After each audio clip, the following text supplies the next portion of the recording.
Michel Foucault. 8. História da loucura na Idade Clássica. 7. A transcendência do delírio. Chamamos de loucura a essa doença dos órgãos do cérebro. Os problemas da loucura giram ao redor da materialidade da alma. Nesse mal que as nosologias descrevem tão facilmente como doença, de que modo a alma se vê posta em questão? Como um segmento do corpo atacado pela doença, impede igualdade com qualquer outro? Como uma sensibilidade geral ligada ao conjunto do organismo e como ele perturbada? Como um princípio independente, espiritual, ao qual só escapariam seus instrumentos transitórios e materiais? Questões de filósofos com as quais se encanta o século XVIII. Questões indefinidamente reversíveis, cujas respostas multiplicam a ambiguidade. Há, de início, todo o peso de uma tradição. Tradição de teólogos e casuístas, tradição também de juristas e de juízes. Contanto que manifeste alguns dos signos exteriores da penitência, um louco pode ser ouvido em confissão e receber a absolvição. Mesmo quando tudo indicaria que ele está fora de seus sentidos, tem-se o direito e o dever de supor que o Espírito iluminou sua alma através de caminhos que não são nem sensíveis nem materiais, caminhos dos quais Deus se serve às vezes, a saber, o ministério dos anjos, ou então uma inspiração imediata. Aliás, estava ele em estado de graça quando se tornou demente. Sem dúvida nenhuma, o louco será salvo, seja o que for que tenha feito durante sua loucura. Sua alma esteve afastada durante esse tempo, protegida da doença e preservada, pela própria doença, do mal. A alma não está suficientemente comprometida na loucura para pecar nela. E os juízes não contrariam essa opinião, quando não consideram crime o gesto de um louco, quando decidem sobre a curatela, pressupondo sempre que a loucura é apenas um impedimento provisório, no qual a alma não é atingida, tal como é inexistente ou fragmentária na criança. Aliás, sem a interdição o louco, mesmo internado, nada perde de sua personalidade civil, e o Parlamento de Paris esclareceu que a prova de facto da alienação, que é o internamento, em nada mudava a capacidade legal do sujeito. 3. A alma dos loucos não é louca. No entanto, para quem filosofa sobre a exatidão da medicina, sobre seus fracassos e seus sucessos, a alma não é mais e menos que essa prisioneira livre. Não é necessário que ela faça parte da matéria, se é pela matéria, através dela e por causa dela que a alma é atingida no livre exercício de suas funções mais essenciais, o próprio juízo. E se toda a tradição dos juristas está certa quando estabelece a inocência do louco, não é porque sua liberdade secreta é protegida por sua impotência. É que o irresistível poder de seu corpo atinge sua liberdade até o ponto de suprimi-la inteiramente. Esta pobre alma não domina seus pensamentos, mas vê-se coagida a prestar atenção às imagens que os vestígios de seu cérebro nela formam.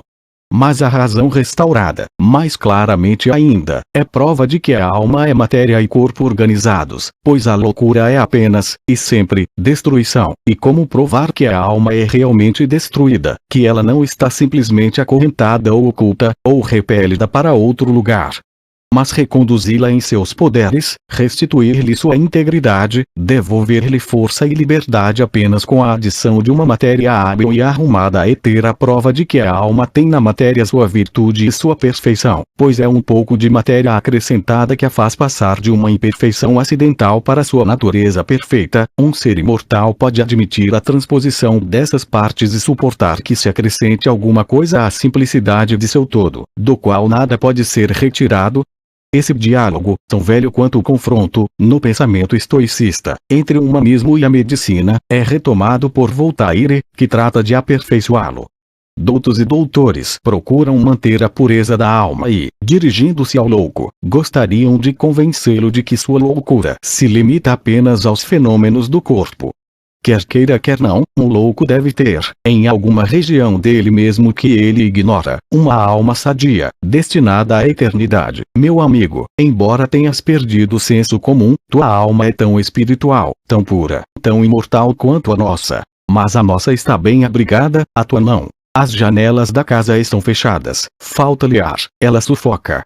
Mas o louco tem seus bons momentos, ou melhor, ele é, em sua loucura, o próprio momento da verdade. Insensato, tem mais senso comum e desatina menos que os atinados.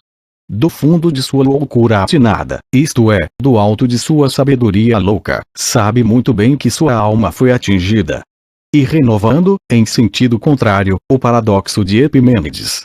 Diz que está louco até o âmago de sua alma e, dizendo isso, enuncia a verdade. Meus amigos, avaliais de acordo com vosso costume o que está em jogo. Minhas janelas estão tão abertas quanto as vossas, pois vejo os mesmos objetos e ouço as mesmas palavras.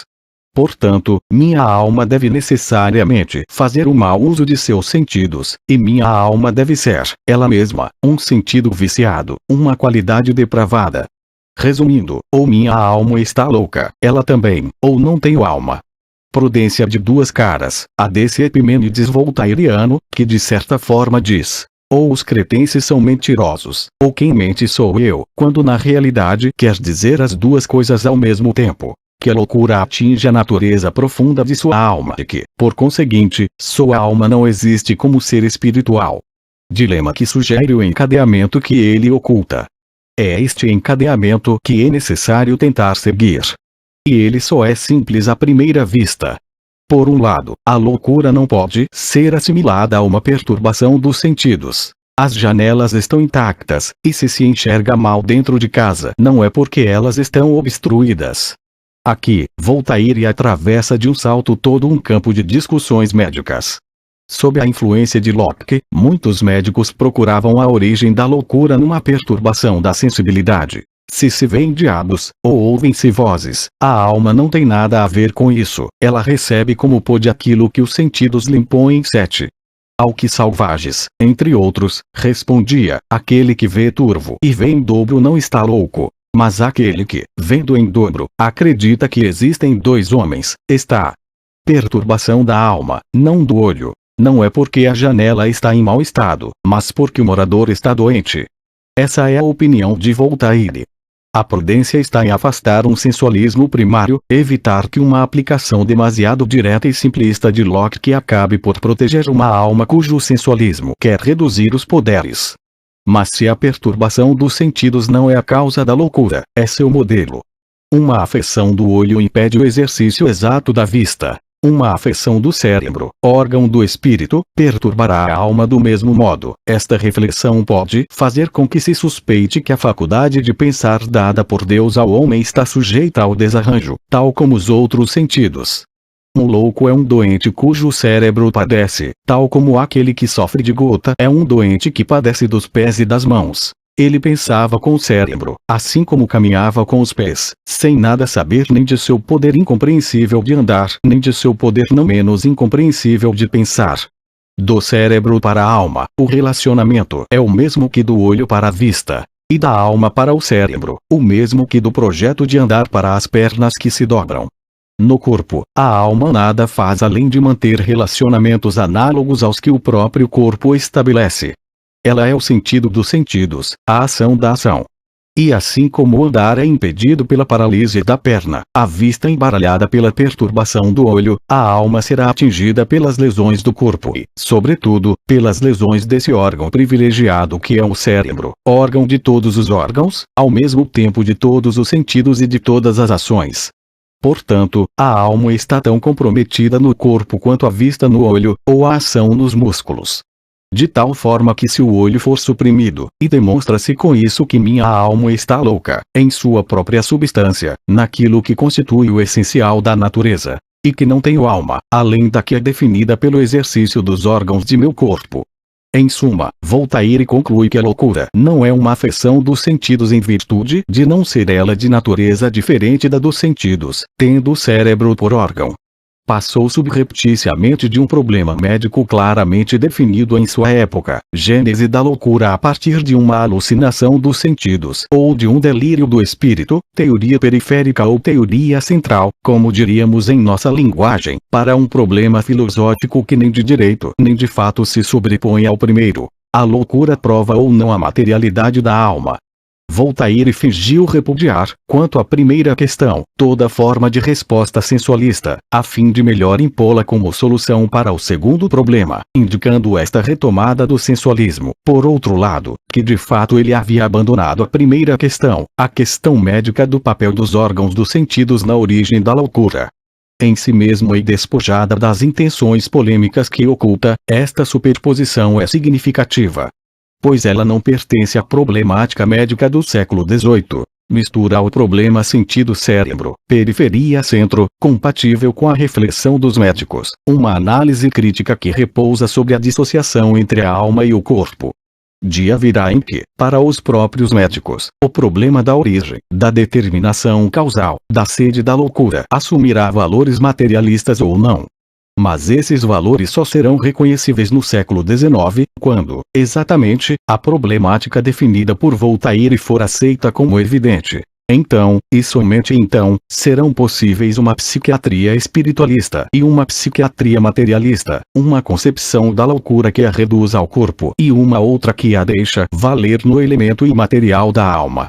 Mas o texto de Voltaire, exatamente naquilo que tem de contraditório, de abusivo, na artimanha nele intencionalmente colocada, não é representativo da experiência da loucura naquilo que ela podia ter, no século XVIII, de vivo, de maciço, de espesso. Esse texto orienta-se, sob a coordenação da ironia, na direção de algo que transborda, no tempo, essa experiência, na direção da posição menos irônica que existe sobre o problema da loucura. Ele indica e deixa pressagiar, sob outra dialética e polêmica, na sutileza ainda vazia de conceitos, aquilo que no século XIX se tornará indubitavelmente evidente. Ou a loucura é uma afeição orgânica de um princípio material, ou é a perturbação espiritual de uma alma imaterial. O fato de Voltaire ter esboçado do exterior, e através de desvios complexos, essa problemática simples não autoriza a reconhecê-la como essencial para o pensamento do século XVIII. A interrogação sobre a divisão entre corpo e alma não nasceu do fundo da medicina clássica. É um problema importado de uma data bem recente, e que se distingue a partir de uma intenção filosófica. Aquilo que a medicina da era clássica admite sem nenhum problema, o solo sobre o qual caminha sem fazer perguntas, é uma outra simplicidade, mais complexa para nós, habituados desde o século XIX a pensar os problemas da psiquiatria na oposição entre espírito e corpo, oposição que não é poupada e esquivada em noções como as de psico e organogênese. Esta simplicidade é a que te só opõe às quimeras abstratas dos filósofos. É a bela unidade sensível da alma e do corpo, sobretudo essas dissociações que a medicina ignora. Cabe à metafísica procurar as causas da influência do espírito sobre o corpo, e do corpo sobre o espírito. A medicina penetra menos nesse campo, mas talvez enxergue mais. Deixa de lado as causas e detém-se apenas nos fenômenos. A experiência ensina-lhe que tal estado do corpo produz necessariamente tais movimentos da alma, que por sua vez modificam o corpo. Ela faz com que, enquanto a alma esteja ocupada em pensar, uma parte do cérebro esteja no estado de tensão. Ela não leva suas pesquisas mais adiante e não procura saber mais a respeito. A união entre o espírito e o corpo é tão forte, que é difícil imaginar possam agir sem o consentimento do outro. Os sentidos transmitem ao espírito o móvel de seus pensamentos, pondo em movimento as fibras do cérebro, e enquanto a alma se ocupa disso os órgãos do cérebro estão num movimento mais ou menos forte, numa tensão mais ou menos grande. Regra metodológica que logo deve ser aplicada. Quando, nos textos médicos da era clássica, se trata de loucuras, vesânias e mesmo, de um modo muito explícito, de doenças mentais ou doenças do espírito, o que se designa com isso não é um domínio das perturbações psicológicas, ou de fatos espirituais que se oporiam ao domínio das patologias orgânicas. Tenhamos sempre em mente que Willis classifica a mania entre as doenças da cabeça, e a histeria entre as doenças convulsivas. Que Salvages faz pertencer à classe das vesânias o lapso, a vertigem e a inquietação. E muitas outras coisas estranhas. Trata-se de um jogo ao qual os médicos historiadores gostam de entregar-se. Descobrir sob as descrições dos clássicos as verdadeiras doenças ali designadas.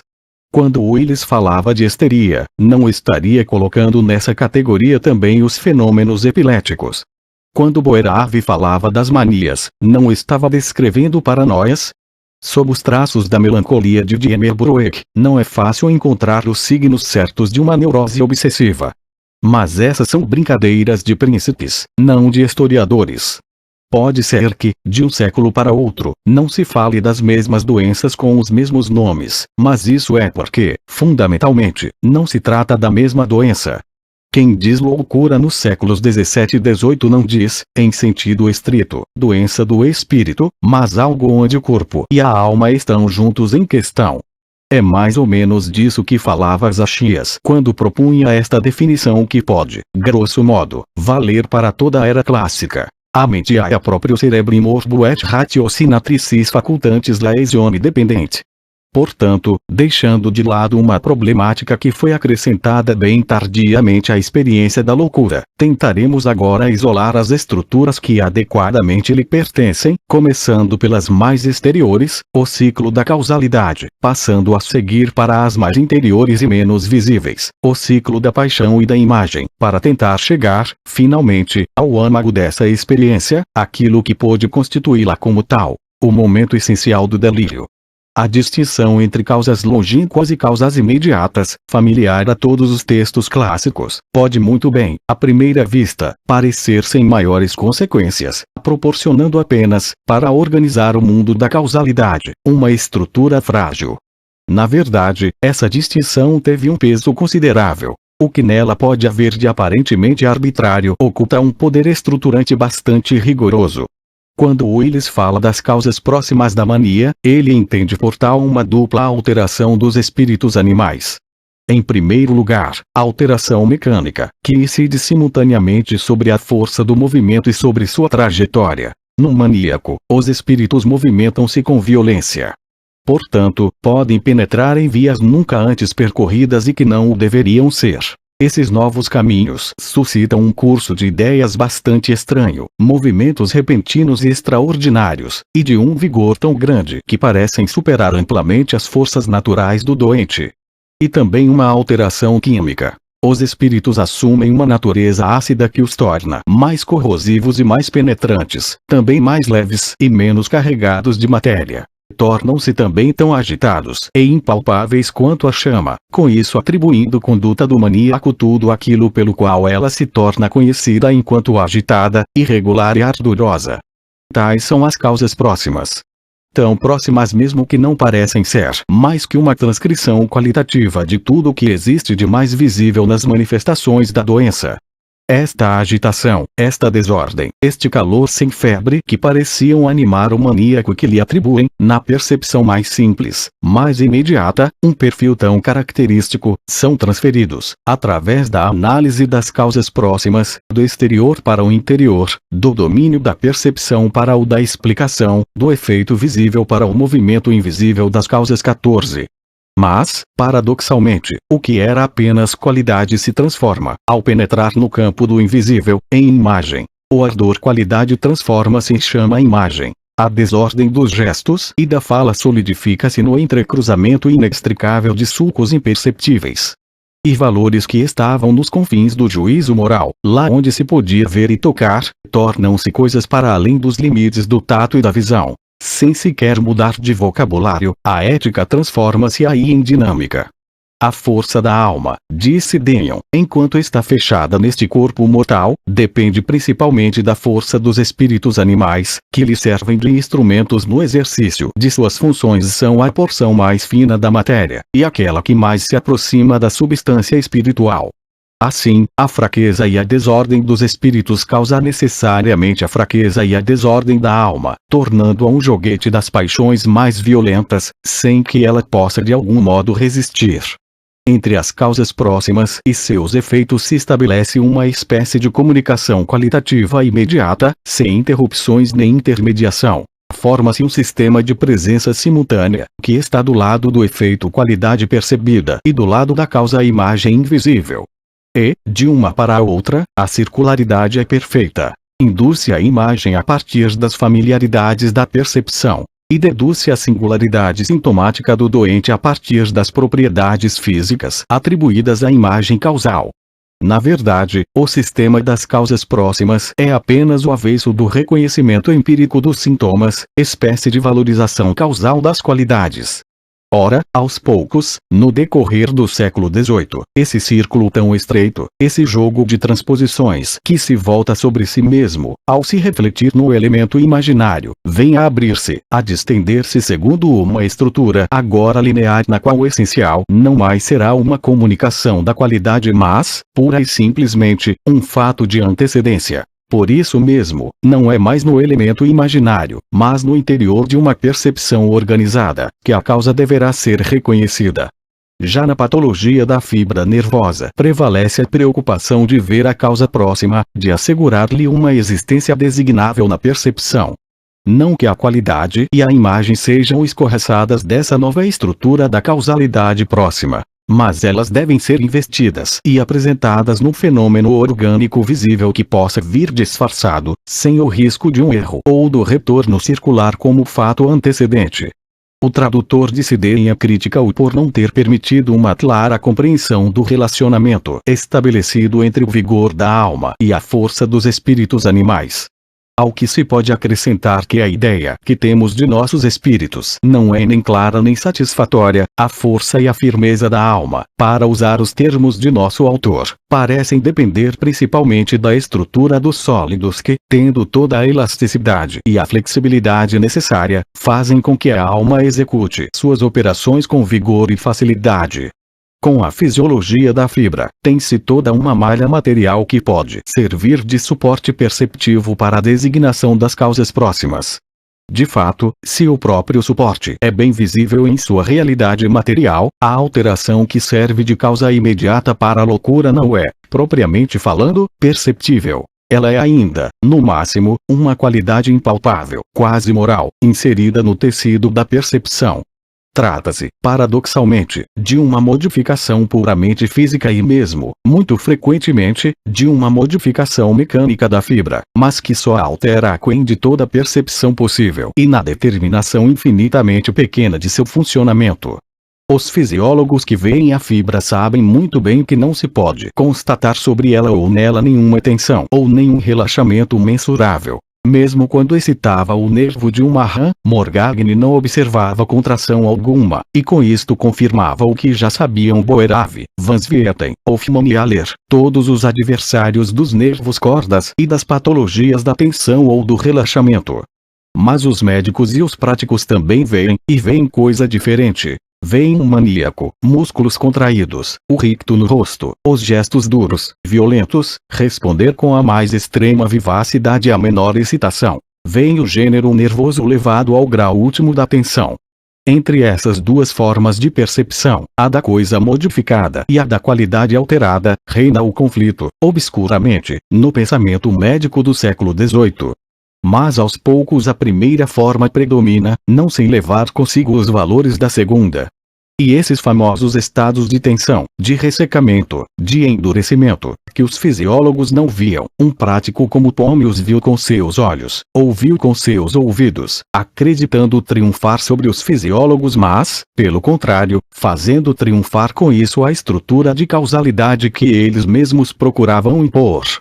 Debruçado sobre o corpo de uma paciente, ouviu ele as vibrações de um gênero nervoso demasiado irritado. E depois de tê-lo macerado na água à razão de 12 horas por dia durante 10 meses, viu que se separavam os elementos ressecados do sistema e caíam na água porções membranosas semelhantes a porções de pergaminho empapado. Já trunfam as estruturas lineares e perceptivas. Não se procura mais uma comunicação qualitativa, não mais se descreve esse círculo que parte do efeito e de seus valores essenciais para uma causa que não passa de uma significação transposta. Trata-se apenas de encontrar, para percebê-lo, o evento simples que pode determinar, do modo mais imediato, a doença. A causa próxima da loucura, portanto, deve ser uma alteração visível desse órgão que é o mais próximo da alma, isto é, do sistema nervoso, tanto quanto possível, do próprio cérebro. A proximidade da causa não é mais necessária na unidade do sentido, na analogia qualitativa, mas na vizinhança anatômica mais rigorosa possível. A causa será encontrada quando se puder designar, situar e perceber a perturbação anatômica ou fisiológica, pouco importa sua natureza, pouco importa sua forma ou a maneira pela qual ela afeta o sistema nervoso, que está mais próxima da junção da alma com o corpo. No século XVII, a causa próxima implica uma simultaneidade e uma semelhança de estrutura. No século XVIII, ela começa a implicar uma antecedência sem intermediários e uma vizinhança imediata. É nesse sentido que se deve compreender o desenvolvimento das pesquisas anatômicas sobre as causas da loucura. O Sepulchritum de Bonnet, publicado pela primeira vez em 1679, ainda propunha apenas descrições qualitativas nas quais as pressões imaginárias e o peso dos temas teóricos alteravam a percepção e carregavam-na com um sentido predeterminado. Em autópsias, Bonnet viu o cérebro dos maníacos seco e quebradiço, e o dos melancólicos úmido e congestionado de humores. Na demência, a substância cerebral era muito rígida ou, pelo contrário, excessivamente solta, mas, tanto num caso como no outro, sem elasticidade. 19. Quase meio século mais tarde, as análises de Merkel pertencem ainda ao mesmo mundo, a qualidade. Ainda se fala da secura dos maníacos, do pesadume e da umidade dos melancólicos. Mas agora essas qualidades devem ser percebidas, numa percepção purificada de toda apreensão sensível através do rigor da medida. O estado do cérebro não mais representa outra versão, a tradução sensível da loucura. Ele existe como evento patológico e alteração essencial que provoca a loucura. O princípio das experiências de Merkel é simples. Ele corta, na substância do cérebro e do cerebelo, cubos de 9, 6 e 3 linhas, pede Paris, em todos os sentidos.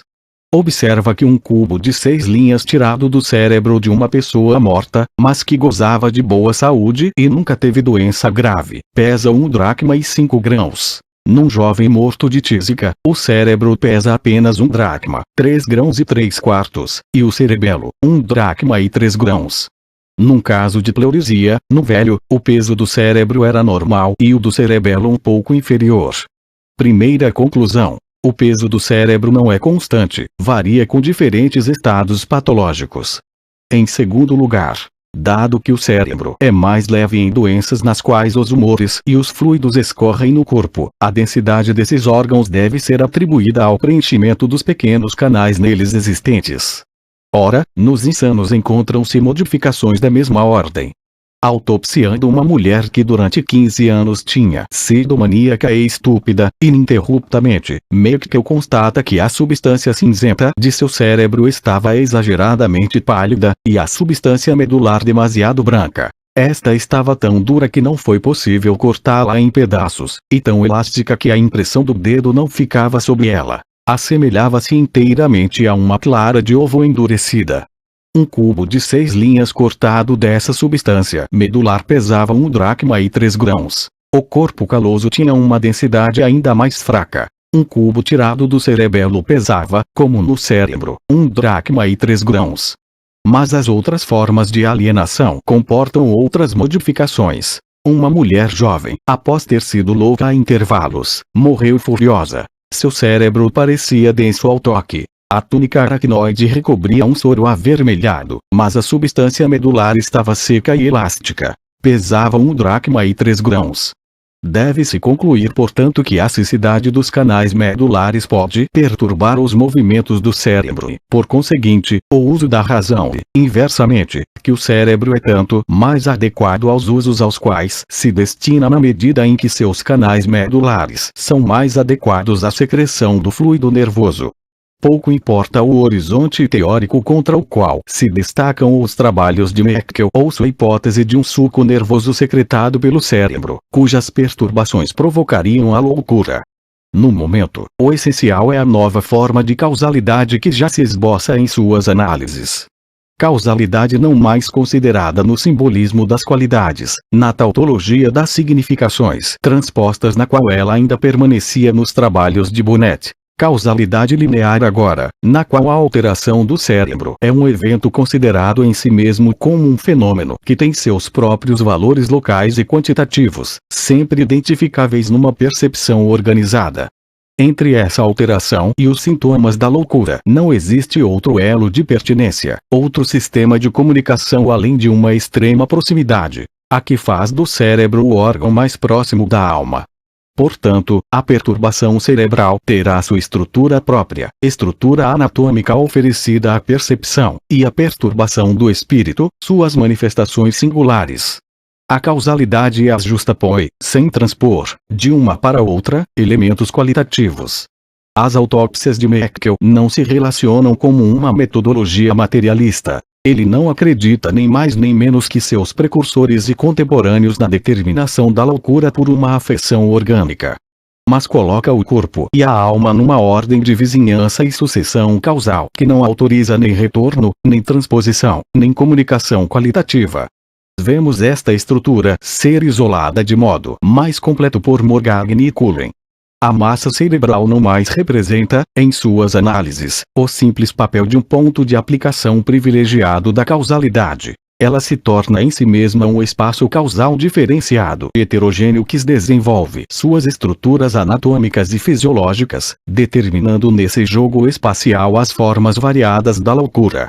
Morgagni observa que muito, frequentemente, no caso de mania ou de furor, em que o cérebro tem uma consistência extraordinariamente dura e firme, o cerebelo, pelo contrário, conserva sua flexibilidade habitual, que, mesmo em certos casos agudos, ao contrário do cérebro, ele se mostra extremamente mole e frouxo.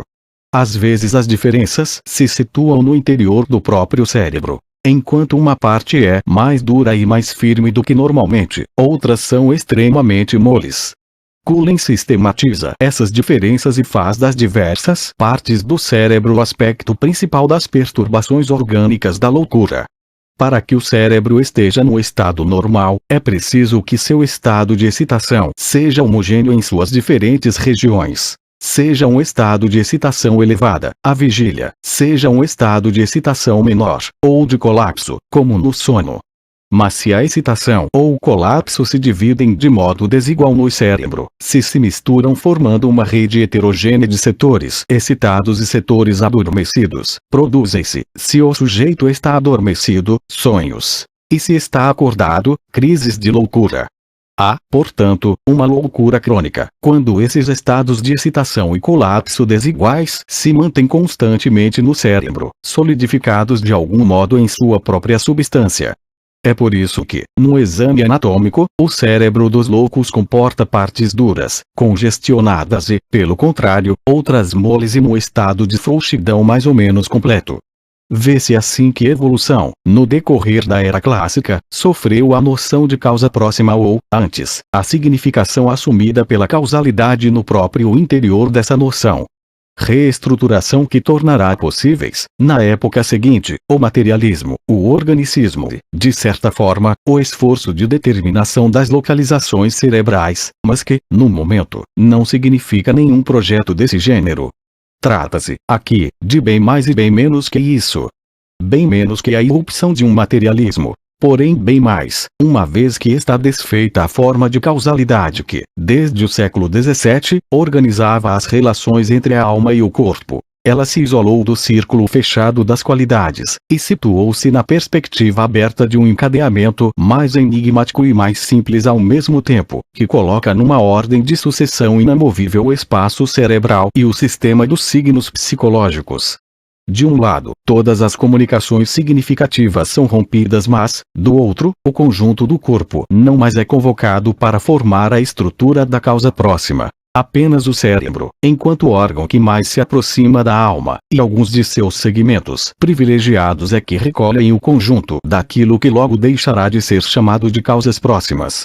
É uma evolução exatamente inversa que experimenta, durante um mesmo período, a noção de causa distante. De início, ela era definida apenas pela antecedência, relação de vizinhança que, sem excluir certa arbitrariedade, agrupa apenas coincidências e cruzamentos de fatos ou imediatas transformações patológicas. Etmoller dá um exemplo significativo quando enumera as causas das convulsões. a cólica nefrítica, os humores ácidos da melancolia, o nascimento durante um eclipse da lua, e vizinhança das minas de metal, a cólera das amas de leite, os frutos de outono, a constipação, os caroços de néspera no reto e, de modo mais imediato, as paixões, sobretudo as do amor. Aos poucos esse mundo das causas distantes se enriquece, ganha novos domínios, desdobra-se numa multiplicidade inumerável. Todo o domínio orgânico é logo invadido, não há perturbações, secreções inibidas ou exageradas, funcionamento anormal que não possam ser escritos no registro das causas distantes da loucura. Witt observa em particular os ventos, os fleumas ou as babás, a presença de vermes, os alimentos de má qualidade ou ingeridos em quantidade muito grande ou muito pequena, as obstruções causadas por epiteliomas fibrosos ou de outro tipo. Todos os eventos da alma que sejam um pouco violentos ou exageradamente intensos podem tornar-se, para a loucura, causas distantes. As paixões da alma, as contenções do espírito, os estudos forçados, as meditações profundas, a cólera, a tristeza, o temor, os pesares longos e pungentes, o amor desprezado. Enfim, o mundo exterior, em suas variações ou excessos, em suas violências ou artifícios, pode facilmente provocar a loucura. O ar, se estiver muito quente, muito frio ou muito úmido 26, o clima em certas condições 27, a vida em sociedade, o amor pelas ciências e a cultura das letras, muito mais difundidos, o aumento de luxo, que acarreta uma vida muito mais fácil para os senhores e domésticos, a leitura de romances, os espetáculos de teatro, tudo que aguça a imaginação. Em suma, quase nada escapa ao círculo cada vez maior das causas distantes. Os mundos da alma, do corpo, da natureza e da sociedade constituem uma imensa reserva de causas na qual parece que os autores do século XVIII gostam de alimentar-se amplamente, sem grandes preocupações de observação nem de organização, seguindo apenas suas preferências teóricas ou certas opções morais. Dufour, em seu traité de l'entendement, acolhe, sem detalhá-las, a maioria das causas nas quais se acreditou em sua época. As causas evidentes da melancolia são tudo aquilo que fixa, esgota e perturba esses espíritos. Grandes e repentinos pavores, violentas afecções da alma causadas por transportes de alegria ou por aguçadas afecções, longas e profundas meditações sobre um mesmo objeto, um amor violento, as vigílias e todo o exercício veemente do espírito feito especialmente à noite. A solidão, o temor, a afecção histérica, tudo que impede a formação, a reparação, a circulação, as diversas secreções e excreções do sangue, particularmente no baço, pâncreas, epíplo, estômago, mesentério, intestinos, seios, fígado, útero, vasos hemorroidais. Por conseguinte, o mal hipocondríaco, doenças agudas mal curadas, principalmente o frenesi e o causos, todos os medicamentos ou excreções demasiado abundantes ou suprimidos, e por conseguinte o suor, o leite, a menstruação, o ptialismo e a sarna encruada. O despermatismo produz comumente o delírio chamado erótico ou erotomania. Alimentos frios, terrestres, tenazes, duros, secos, austeros, adstringentes, bebidas semelhantes, frutos crus, matérias farinhentas que não fermentaram, um calor que queima o sangue por sua duração prolongada e sua grande violência, um ar pesado, pantanoso, estagnado. A disposição do corpo negro veloso, seco, delgado, macho, a flor da idade, o espírito aguçado, penetrante, profundo, estudioso. Essa extensão quase indefinida das causas distantes tornou-se, ao final do século XVIII, uma evidência. Por ocasião da grande reforma do internamento, um dos raros conhecimentos que foram transferidos, tal qual, sem alterações, do saber teórico. A nova prática dos asilos é justamente a polivalência e a heterogeneidade do encadeamento causal na gênese da loucura. Analisando os alienados de Beckley no período de 1772 a 1787, Black já havia indicado as etiologias seguintes: disposição hereditária, bebedeira, excesso de estudo, febres, sequelas do parto, obstrução das vísceras, contusões e fraturas, doenças venéreas, varíola, úlceras demasiado rapidamente dessecadas, reveses, inquietação, pesar, amor, ciúme, excesso de devoção e apego à seita dos metodistas, orgulho. Alguns anos mais tarde, Giraldi apresentará ao ministro do Interior um relatório sobre a situação de Charenton em 1804, no qual declara ter conseguido recolher informações certas que lhe permitiram, em 476 casos, estabelecer a causa da doença. 151 ficaram doentes em consequência de afecções acentuadas na alma, tais como o ciúme, o amor contrariado, alegria excessiva, ambição, temor, terror, pesares violentos. 52 por disposição hereditária, 28 por onanismo, 3 por vírus da sífilis, 12 por abuso dos prazeres de Vênus, 31 por abuso das bebidas alcoólicas, 12 por abuso das faculdades intelectuais, 2 pela presença de vermes nos intestinos, 1 por sequelas de sarna, 5 por sequelas do dartro, 29 por metástase leitosa, 2 por insolação. A lista das causas distantes não para de aumentar. O século XVIII enumera-as sem ordem nem privilégios, numa multiplicidade pouco organizada. No entanto, não é inquestionável que esse mundo causal seja tão anárquico quanto parece. E se essa multiplicidade se prolonga indefinidamente, não o faz, sem dúvida, no espaço heterogêneo e caótico. Um exemplo permitirá apreender o princípio organizador que agrupa essa variedade das causas e assegura sua secreta coerência. O lunatismo era tema constante nunca contestado, no século XVI. Frequente ainda no decorrer do século XVII, aos poucos desaparece. Em 1707, Lefrançois defende uma tese. Estime aliquo de lunae in corpora humana imperium. Após longa discussão, a faculdade responde negativamente 33. Mas raramente, no decorrer do século XVIII, a lua é citada entre as causas, mesmo acessórias ou adjuvantes, da loucura. Mas ao final desse século o tema reaparece, talvez sob a influência da medicina inglesa, que nunca o tinha esquecido de todo, e daqui em 35, depois Leurette e Gislain, admitirão a influência da lua sobre as fases da excitação maníaca ou, pelo menos, sobre a agitação dos doentes.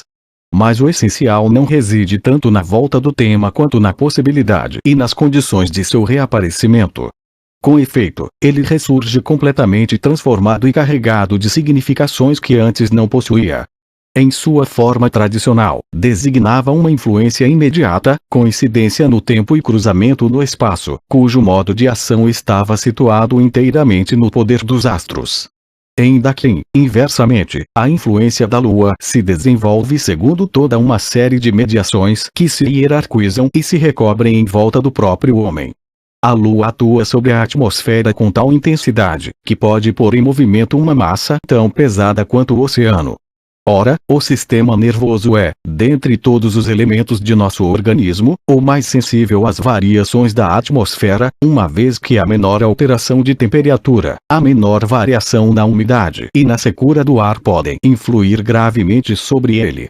Com maior razão a Lua, cujo curso perturba tão profundamente a atmosfera, atuará com violência sobre as pessoas cuja fibra nervosa for particularmente delicada, sendo a loucura uma doença absolutamente nervosa. O cérebro dos loucos deve, portanto, ser infinitamente mais suscetível da influência dessa atmosfera que é, ela mesma, influenciada, em graus variados de intensidade, conforme as diferentes posições da Lua em relação à Terra. Ao final do século XVIII, o lunatismo está, como já estivera há mais de um século antes, ao abrigo de toda contestação razoável. Mas em outro estilo. Não é mais tanto a expressão de um poder cósmico quanto o signo de uma sensibilidade particular do organismo humano. Se as fases da Lua podem ter uma influência sobre a loucura, é que ao redor do homem agruparam-se elementos aos quais, mesmo sem ter disso uma sensação consciente, ele é obscuramente sensível. Entre a causa distante e a loucura se inseriram, de um lado a sensibilidade do corpo, e do outro o meio ao qual ele é sensível, esboçando já uma quase unidade, um sistema de pertinências que organiza, numa nova homogeneidade, o conjunto das causas distantes ao redor da loucura. O sistema das causas, portanto, experimentou uma dupla evolução no curso do século XVIII. As causas próximas não cessaram de aproximar-se, instituindo entre a alma e o corpo uma relação linear que apagava o antigo ciclo de transposição das qualidades. As causas distantes não cessava, ao mesmo tempo, pelo menos na aparência, de ampliar-se, multiplicar-se e dispersar-se, mas de fato, sob essa ampliação, esboçava-se uma nova unidade, uma nova forma de ligação entre o corpo e o mundo exterior. No decorrer do mesmo período, o corpo tornava-se ao mesmo tempo um conjunto de localizações diferentes para sistemas de causalidades lineares. E a unidade secreta de uma sensibilidade que chama para si as influências mais diversas, mais distantes, mais heterogêneas do mundo exterior. E a experiência médica da loucura se desdobra de acordo com esta nova partilha. Fenômeno da alma provocado por um acidente ou uma perturbação do corpo. Fenômeno do ser humano em sua totalidade, alma e corpo ligados numa mesma sensibilidade, determinado por uma variação das influências que o meio exerce sobre ele. Afecção local do cérebro e perturbação geral da sensibilidade. Pode-se e deve-se procurar a causa da loucura ao mesmo tempo na anatomia do cérebro e na umidade do ar, ou na sucessão das estações, ou nas exaltações das leituras romanescas. A precisão da causa próxima não contradiz a generalidade difusa da causa distante. São, umas e outras, apenas as extremidades de um único e mesmo movimento, a paixão. A paixão figura entre as causas distantes e no mesmo plano que todas as outras. Mas de fato, em profundidade, ela representa também outro papel. E se pertence, na experiência da loucura, ao ciclo da causalidade, ela dá início a um segundo ciclo, sem dúvida mais próximo do essencial. O papel fundamental da paixão era esboçado por Salvages, que fazia dela uma causa mais constante, mais obstinada e como que mais merecida da loucura. A perdição de nosso espírito provém de nos entregarmos cegamente a nossos desejos, de não sabermos refrear nossas paixões, nem moderá-las. Daí esses delírios amorosos, essas antipatias, esses gostos depravados, essa melancolia causada pelo desgosto, esses arroubos produzidos em nós por uma recusa, esses excessos no beber, no comer, esses incômodos, esses vícios corporais que causam a loucura, a pior de todas as doenças. Mas, ainda aqui, trata-se de uma presença moral da paixão. De modo confuso, é sua responsabilidade que está em jogo, mas através dessa denúncia, aquilo que é realmente visado é a pertinência, muito radical, dos fenômenos da loucura à própria possibilidade da paixão. Antes de Descartes, e bem depois de sua influência como filósofo e fisiólogo ter desaparecido, a paixão não deixou de ser a superfície de contato entre o corpo e a alma, o ponto onde se encontram a atividade e a passividade desta e daquele, ao mesmo tempo em que é o limite que ambos se impõem reciprocamente e o lugar da comunicação entre si. Unidade que a medicina dos humores concebe, sobretudo, como uma causalidade recíproca. As paixões causam necessariamente certos movimentos nos humores. A cólera agita a bílis, a tristeza, a melancolia e os movimentos dos humores são às vezes tão violentos que transtornam toda a economia do corpo e causam até mesmo a morte. Além disso, as paixões aumentam a quantidade dos humores. A cólera multiplica a bílis, a tristeza, a melancolia. Os humores que costumeiramente são agitados por certas paixões predispõem as mesmas paixões àqueles nas quais elas abundam, e predispõem a pensar nos objetos que de ordinário os excitam. A bílis predispõe a cólera e a pensar naqueles que se odeia. A melancolia predispõe a tristeza e a pensar nas coisas aborrecidas. O sangue bem temperado predispõe à alegria. A medicina dos espíritos substitui esse determinismo vago da disposição pelo rigor de uma transmissão mecânica dos movimentos. Se as paixões somente são possíveis num ser que tem um corpo, e um corpo que não é inteiramente penetrável pela luz de seu espírito e pela transparência imediata de sua vontade, é na medida em que, em nós e sem nós, e na maioria das vezes apesar de nós, os movimentos do espírito obedecem a uma estrutura mecânica que é a do movimento dos espíritos. Antes de ver o objeto da paixão, os espíritos animais estavam espalhados pelo corpo todo a fim de conservar, em geral, todas as suas partes. Mas, à presença do novo objeto, toda esta economia se vê perturbada. A maioria dos espíritos são levados para os músculos do braço, das pernas, do rosto e de todas as partes exteriores do corpo a fim de dar-lhe a disposição própria à paixão que domina e de dar-lhe a capacidade e o movimento necessários à aquisição do bem ou à fuga do mal que se apresentar. Portanto, a paixão predispõe os espíritos, que predispõem a paixão. Isto significa que, sob o efeito da paixão e na presença de seu objeto, os espíritos circulam, se dispersavam e se concentram segundo uma configuração espacial que privilegia a marca do objeto no cérebro e sua imagem na alma, formando assim no espaço corporal uma espécie de figura geométrica da paixão que não passa de uma transposição expressiva desta, mas que, igualmente, constitui o fundo causal essencial, uma vez que, estando todos os espíritos agrupados ao redor do objeto da paixão ou, pelo menos, ao redor de sua imagem, o espírito por sua vez não mais poderá desviar o movimento de sua atenção e sofrerá, como consequência, a paixão. Mais um passo e todo o sistema se fechará numa unidade onde o corpo e a alma comunicam imediatamente nos valores simbólicos das qualidades comuns. E o que acontece na medicina dos sólidos e dos fluidos, que domina a prática do século XVIII? Tensões e relaxamentos, dureza e moleza, rigidez e amolecimento, engurgitamento ou secura são outros tantos estados qualitativos que pertencem tanto à alma quanto ao corpo, e remetem em última instância a uma espécie de situação passional indistinta e mista, que impõe suas formas comuns ao encadeamento das ideias, ao curso dos sentimentos, ao estado das fibras, à circulação dos fluidos. O tema da causalidade surge aqui como demasiado discursivo, os elementos por ele agrupados estão demasiadamente separados para que se possa aplicar seus esquemas. As paixões vivas, como a cólera, a alegria, a cobiça, são causas ou consequências da força demasiado grande, da tensão demasiado grande, da excessiva elasticidade das fibras nervosas e da atividade demasiado acentuada do fluido nervoso. Inversamente, as paixões lânguidas, como o temor, o abatimento do espírito, o tédio, a inapetência, a frigidez que acompanham a nostalgia, o apetite incomum, a estupidez, as falhas da memória não podem, do mesmo modo, ser tanto seguidas como precedidas pela debilidade da medula do cérebro e das fibras nervosas que se distribuem nos órgãos, pela depauperação e inércia dos fluidos. Na verdade, não se trata mais de situar a paixão no curso de uma sucessão causal, ou a meio caminho entre o corporal e o espiritual. Ela indica, num nível mais profundo, que a alma e o corpo estão num eterno relacionamento metafórico, no qual as qualidades não têm necessidade de serem comunicadas porque já são comuns, e onde os fatos de expressão não têm necessidade de adquirir valor causal simplesmente porque a alma e o corpo são sempre expressão imediata um do outro. A paixão não está mais exatamente no centro geométrico do conjunto da alma e do corpo. Ela está um pouco aquém deles, ali onde a oposição entre ambos ainda não existe, nessa região onde se instauram simultaneamente a unidade e a distinção entre eles.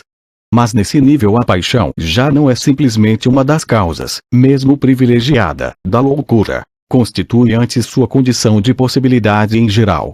Se é fato que existe um domínio nos relacionamentos entre a alma e o corpo no qual causa e efeito, determinismo e expressão, se entrecruzam ainda numa trama tão cerrada que na realidade constituem um único e mesmo movimento que só depois será dissociado. Se é fato que antes da violência do corpo e da vivacidade da alma, antes da moleza das fibras e do relaxamento do espírito existem espécies de a priori qualitativos ainda não divididos que a seguir impõem os mesmos valores ao orgânico e ao espiritual, compreende-se que possam existir doenças como a loucura que, de saída, são doenças do corpo e da alma, doenças nas quais a afecção do cérebro é da mesma qualidade, da mesma origem, da mesma natureza, enfim, que a afecção da alma.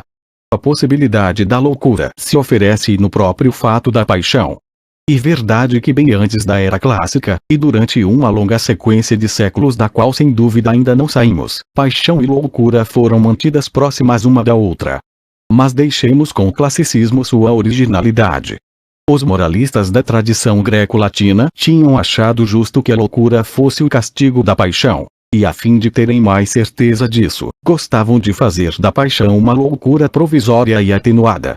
Mas a reflexão clássica soube definir entre paixão e loucura um relacionamento que não é da ordem do voto pio, de uma ameaça pedagógica ou de uma síntese moral. Ela rompe, mesmo, com a tradição na medida em que inverte os termos do encadeamento. Fundamenta as quimeras da loucura na natureza da paixão. Vê que o determinismo das paixões não passa de uma liberdade oferecida à loucura para penetrar no mundo da razão. e que se a união, não posta em questão, entre a alma e o corpo, manifesta na paixão a finitude do homem, ela ao mesmo tempo abre esse mesmo homem para o movimento infinito que o perde.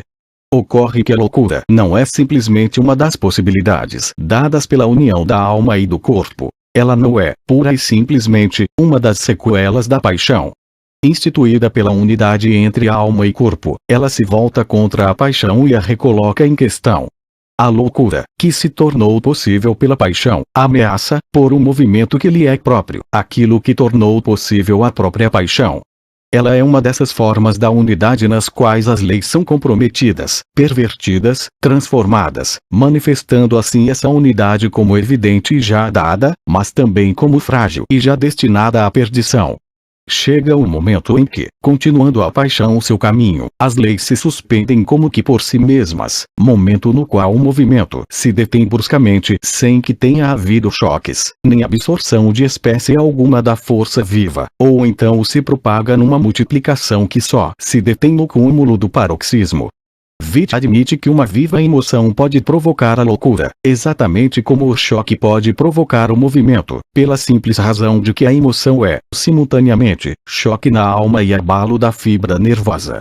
E assim que as histórias, ou as narrações tristes ou capazes de emocionar o coração, um espetáculo horrível pelo qual não se espera, o grande desgosto, a cólera, o terror e as outras paixões que causam grande impressão, ocasionam frequentemente os sintomas nervosos mais súbitos e violentos.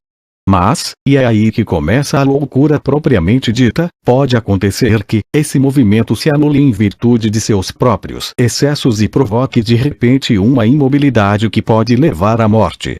Como se, na mecânica da loucura, o repouso não fosse necessariamente um movimento nulo, mas pudesse ser também um movimento em brutal ruptura consigo mesmo, um movimento que, sob o efeito de sua própria violência, chega, de repente, a um estado de contradição e à impossibilidade de prosseguir. Exemplos existem de que as paixões, muito violentas, fazem nascer uma espécie de tétano ou de catalepsia, de modo a que a pessoa se assemelhe mais a uma estátua do que a um ser vivo. Além do mais, o terror, a aflição, a alegria, a vergonha levadas ao excesso mais de uma vez foram seguidas pela morte súbita. Inversamente, acontece de um movimento, passando da alma para o corpo e do corpo para a alma, propagar-se indefinidamente numa espécie de espaço da inquietação, certamente mais próximo daquele onde Malebranche colocou as almas do que daquele em que Descartes situou os corpos. As agitações imperceptíveis, provocadas frequentemente por um choque exterior medíocre, acumulam-se, ampliam-se e acabam por explodir em convulsões violentas. Lances já explicava que os nobres romanos frequentemente se viam subjugados pelos vapores, recaídas histéricas, crises hipocondríacas, porque, na vida cortesã que levavam, seus espíritos, continuamente agitados entre o temor e a esperança, nunca têm um momento de descanso. 45. Para muitos médicos, a vida das cidades, da corte, dos salões, leva à loucura em virtude dessa multiplicidade de excitações adicionadas, prolongadas, que repercutem incessantemente, sem nunca se atenuarem. 46. Mas existe nessa imagem, com a condição de que seja um pouco intensa, e nos eventos que constituem sua versão orgânica, uma certa força que, multiplicando-se, pode levar ao delírio, como se o movimento, ao invés de perder sua força ao se comunicar, pudesse envolver outras forças em sua esteira e dessas novas complicidades tirar um vigor suplementar. É assim que Salvages explica o nascimento do delírio. Uma certa impressão de temor está ligada ao engurgitamento ou à pressão de tal fibra medular. Esse temor se limita a um objeto, assim como é estritamente localizado esse engurgitamento. À medida que esse temor persiste, a alma atribui-lhe mais atenção, isolando-o e destacando-o cada vez mais de tudo aquilo que não é ela. Mas esse isolamento reforça-o, e a alma, por ter-lhe dado um destino muito particular, tende a atribuir-lhe progressivamente toda uma série de ideias mais ou menos distante. Ela acrescenta a essa ideia simples todas as que são capazes de alimentá-la e aumentá-la. Por exemplo, um homem que, ao dormir, imagina que está sendo acusado de um crime, logo associa esta ideia com a de uma escolta, com a de juízes, carrascos, cadafalsos. E o fato de ver-se assim sobrecarregada com todos esses elementos novos, de arrastá-los atrás de si, dá a ideia como que um acréscimo de força que acaba por torná-la irresistível mesmo aos esforços mais bem organizados da vontade. A loucura, que encontra sua possibilidade primeira no fato da paixão e no desdobramento dessa dupla causalidade que, partindo da própria paixão, se irradia simultaneamente na direção do corpo e da alma. A loucura é ao mesmo tempo paixão suspensa, ruptura da causalidade, liberação dos elementos dessa unidade. Ela participa ao mesmo tempo da necessidade da paixão e da anarquia daquele que, posto em movimento por essa mesma paixão, move-se bem adiante dela, chegando a contestar tudo o que ela pressupõe. Ela acaba por ser um movimento tão violento dos nervos e dos músculos, que nada, no curso das imagens, das ideias ou das vontades, parece corresponder-lhe. É o caso da mania, quando bruscamente se intensifica até as convulsões ou quando degenera definitivamente em furor contínuo. Inversamente, ela pode, no repouso ou na inércia do corpo, fazer surgir e depois sustentar uma agitação da alma, sem pausas ou apaziguamento, tal como acontece na melancolia, onde os objetos exteriores não produzem sobre o espírito do doente a mesma impressão que sobre o de um homem sadio. Suas impressões são fracas e raramente ele presta-lhes atenção. Seu espírito é quase totalmente absorvido pela vivacidade das ideias. Na verdade, essa dissociação entre os movimentos exteriores do corpo e o curso das ideias não indica ao certo que a unidade entre o corpo e a alma se desfez, nem que cada um dos dois reencontra, na loucura, sua autonomia. Sem dúvida a unidade está comprometida em seu rigor e em sua totalidade. Mas é que ela se fende segundo linhas que, sem aboli-la, dividem-na em setores arbitrários. Pois quando o melancólico se fixa numa ideia delirante, não é apenas a alma que está em ação, mas a alma e o cérebro, a alma e os nervos, sua origem e suas fibras. Todo um segmento da unidade entre a alma e o corpo, que se destaca assim do conjunto, singularmente, dos órgãos pelos quais se efetua a percepção do real. A mesma coisa nas convulsões e na agitação. A alma não é, nelas, excluída do corpo, mas vê-se arrebatada por ele tão rapidamente que não pode manter todas as suas representações, separando-se de suas lembranças, de suas vontades, de suas ideias mais sólidas. E assim, isolada de si mesma e de tudo que no corpo permanece estável, deixa-se levar pelas fibras mais móveis. A partir de então, nada mais em seu comportamento se adapta à realidade, à verdade ou à sabedoria. As fibras, em sua vibração, podem muito bem imitar aquilo que se passa nas percepções, mas não cabe ao doente a iniciativa. As pulsações rápidas e desordenadas das artérias, ou qualquer outro desarranjo, imprimem o mesmo movimento às fibras, que na percepção, elas representarão como presentes objetos ausentes, como verdadeiros aqueles que são quiméricos. Na loucura, a totalidade e a alma-corpo se fragmenta, não segundo os elementos que a constituem metafisicamente, mas segundo figuras que envolvem, numa espécie de unidade irrisória, segmentos do corpo e ideias da alma. Fragmentos que isolam o homem de si mesmo, mas sobretudo que o isolam da realidade. Fragmentos que, ao se destacarem, formam a unidade irreal de um fantasma, e em virtude dessa mesma autonomia o impõem a verdade. A loucura consiste apenas no desregramento da imaginação. Em outras palavras, começando com a paixão, a loucura não passa de um movimento vivo na unidade racional da alma e do corpo. É o nível do desatino. Mas esse movimento logo escapa à razão da mecânica e, em suas violências, em seus estupores, em suas propagações insensatas, torna-se um movimento irracional. É então que, escapando ao peso da verdade e às suas coações, liberta-se o irreal. E com isso fica indicado para nós o terceiro ciclo que é agora necessário percorrer. Ciclo das quimeras, dos fantasmas e do erro.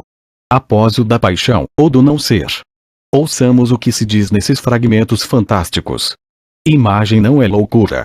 Ainda que verdadeiro o fato de, no arbitrário do fantasma, a alienação encontrar a primeira abertura para sua vã liberdade, a loucura só começa um pouco além, no momento em que o espírito se liga a essa arbitrariedade, tornando-se prisioneiro dessa aparente liberdade. No exato momento em que se sai de um sonho, pode-se constatar: imagino que estou morto. Com isso se denuncia e se avalia a arbitrariedade da imaginação. Não se está louco. A loucura quando o sujeito coloca, como afirmação, que ele está morto, e quando ele permite que valha como verdade o conteúdo, ainda neutro, da imagem estou morto. E assim como a consciência da verdade não é apagada apenas pela presença da imagem, mas no ato que limita, confronta, unifica ou dissocia a imagem, do mesmo modo a loucura só começa no ato que dá valor de verdade à imagem. Existe uma inocência original da imaginação. Imaginatio ipsa no errat guia neg negat neg affirmat, irmat, sed fixatur tantum in simplici contemplatione phantasmatis. E somente o espírito pode fazer com que aquilo que é dado na imagem se torne verdade abusiva, isto é, erro, ou erro reconhecido, isto é, verdade. Um homem embriagado acredita ver duas velas onde só há uma. O possuidor de um estrabismo, e cujo espírito for cultivado, logo reconhece seu erro e habitua-se a ver apenas uma vela. Portanto, a loucura está para lá da imagem, e no entanto está profundamente mergulhada nela, pois consiste somente em deixar que valha espontaneamente como verdade total e absoluta. O ato do homem razoável que, acertadamente ou não, julga verdadeira ou falsa uma imagem, está para lá dessa imagem, ele a ultrapassa e a avalia em relação àquilo que não é ela. O ato do homem louco nunca ultrapassa a imagem que se apresenta. Ele se deixa confiscar por sua vivacidade imediata, e só a sustenta com sua afirmação na medida em que é envolvido por ela. Inúmeras pessoas, para não dizer todas, somente se tornam loucas por terem se ocupado em demasia com um objeto. No interior da imagem, confiscada por ele e incapaz de escapar-lhe, a loucura é, no entanto, mais do que a imagem, formando um ato de secreta constituição. Qual é esse ato? Ato de crença, ato de afirmação e de negação, discurso que sustenta a imagem e ao mesmo tempo trabalha-a, cava nela, estende-se ao longo de um raciocínio e organiza ao redor de um segmento de linguagem. O homem que imagina ser de vidro não está louco, pois todo aquele que dorme pode ter essa imagem no sonho. Mas será louco se, acreditando ser de vidro, concluir que é frágil, que corre o risco de quebrar-se e que portanto não deve tocar em nenhum objeto demasiado resistente, que deve mesmo permanecer imóvel, ética. 55. Este raciocínio é o de um louco, mas deve-se observar que, em si mesmo, não é nem absurdo nem ilógico. Pelo contrário, as figuras mais coercitivas da lógica estão, nele, corretamente aplicadas. Isaías não tem dificuldade para encontrá-las, com todo o rigor de que se revestem, entre os alienados. Silogismo, como num que se deixava morrer de fome. Os mortos não comem. Ora, estou morto, portanto não devo comer. Indução indefinidamente prolongada neste perseguido. Este, aquele e aquele outro são meus inimigos. Ora, todos são homens, portanto todos os homens são meus inimigos. Entimema neste outro. A maioria dos que moraram nesta casa estão mortos, portanto, eu, que morei nesta casa, estou morto. 56. Maravilhosa lógica dos loucos, que parece zombarda dos lógicos, pois assemelha-se a esta, ou melhor, porque é exatamente a mesma e porque, no recanto mais secreto da loucura, na base de tantos erros, de tantos absurdos, de tantas palavras e gestos sem sequência, finalmente se descobre a perfeição, profundamente oculta, de um discurso. Esquibus, conclui Isaías, vides que de intellectum optime discurrere. A linguagem última da loucura é a da razão, mas envolvida no prestígio da imagem, limitada ao espaço aparente que a loucura define, formando assim, ambas, exteriormente a totalidade e a universalidade do discurso, uma organização singular, abusiva, cuja particularidade obstinada perfaz a loucura. Portanto, na verdade a loucura não está de todo na imagem, a qual em si mesma não é verdadeira ou falsa, razoável ou louca. Tampouco está no raciocínio, que é forma simples, nada revelando além das figuras indubitáveis da lógica. E no entanto a loucura está numa e noutro. Numa figura particular do relacionamento entre ambos. Consideremos um exemplo tomado de Diemer Broek. Um homem estava com melancolia profunda. Como todos os melancólicos, seu espírito estava apegado a uma ideia fixa e esta ideia era para ele motivo de uma tristeza sempre renovada. Acusava-se de ter matado o filho e, no auge do remorso, dizia que Deus, para castigá-lo, havia colocado às suas costas um demônio encarregado de tentá-lo como aquele que havia tentado ao Senhor. Ele via esse demônio, conversava com ele, ouvia suas censuras e respondia-lhe. Não conseguia entender como todo mundo à sua volta se recusava a admitir essa presença. Assim é a loucura. Esse remorso, essa crença, essa alucinação, esses discursos. Em suma, todo esse conjunto de convicções e imagens que constituem um delírio. Diemer Brueck procura saber quais são as causas dessa loucura, como pôde surgir. E eis o que descobre. Havia levado o filho para nadar, e ele se afogara. A partir de então, considera-se responsável por essa morte. Assim, é possível reconstituir da seguinte maneira o desenvolvimento dessa loucura. Julgando-se culpado, esse homem diz que o homicídio é execrável para Deus nas alturas, e daí imagina estar condenado para toda a eternidade. E como sabe que o maior suplício da danação consiste em ser entregue a Satã, diz que um demônio horrível está junto dele. Ele não vê esse demônio, mas como ele não se afasta desse pensamento e como o considera bastante verídico, impõe a seu cérebro uma certa imagem desse demônio. Essa imagem oferece-se à sua alma através da ação do cérebro e dos espíritos e com tanta evidência que ele acredita ver continuamente o próprio demônio.